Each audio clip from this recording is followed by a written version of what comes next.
పూరా local. Background score కానీ, direction కానీ, హీరో యాక్టింగ్ కానీ, సత్యదేవ్ గారి యాక్టింగ్ కానీ చాలా బాగుంది. అందరూ థియేటర్కి వచ్చి చూడండి, చాలా అంటే చాలా బాగుంది. డైరెక్షన్ ఎలా ఉంది? డైరెక్షన్ అసలు గౌతమ్ సార్ గురించి తెలుసు కదా, చాలా అంటే చాలా బాగా చేశాడు, చాలా బాగుంది. జెర్సీ చూసాక నేను గౌతమ్ సార్కి చాలా పెద్ద ఫ్యాన్ అయ్యా. హీరోయిన్కి ఎక్కువ స్కోప్ లేదంటున్నారు.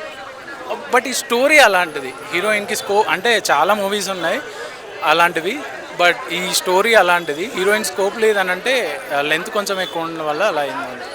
పాటలు ఉన్నాయా? అనిరుద్ధ్ గారు, మీరు హీరో గురించి, డైరెక్టర్ గురించి, అనిరుద్ధ్ గారి గురించి మాట్లాడాల్సిన అవసరం లేదు. చాలా అంటే చాలా బాగుంది చూడండి.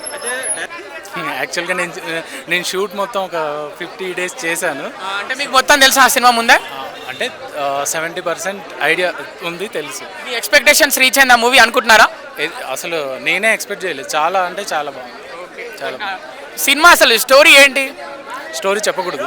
ఎందుకు చెప్తే ఎవరైనా ఏమన్నా అంటారా? అంటే చూసే వాళ్ళు ఉంటారు కదా, స్పాయిలర్స్ ఉన్నారు ఇక్కడ, నాకు అదే నచ్చట్లేదు. సో కొన్ని సీన్ రివీల్ చేస్తున్నారు, అవి చేయొద్దని చెప్పండి మీరు.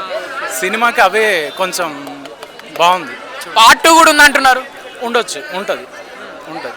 మీకు సెట్ అంటే సినిమాలో నటించానని చెప్తున్నారు. విజయ్ దేవరకొండని దగ్గర నుంచి చూసినప్పుడు మీకు ఏమనిపించింది? యాక్చువల్గా విజయ్ని నేను అంటే లైక్ చేయడం స్టార్ట్ చేసింది May 8th ఆయన బర్త్డే నుంచి. నాకు ఫస్ట్ షాట్ నేను ఆయన పక్కన కూర్చున్నా. యాక్చువల్గా ఆయన్ని చూశాక, ఆయన యాటిట్యూడ్ చూశాక, ఆయన లుక్స్ చూశాక, ఆయన యాక్టింగ్ చూశాక చాలా ఫ్యాన్ అయిపోయా. చాలా బాగా చేశాడు. అండ్ సత్యదేవ్ గారు కూడా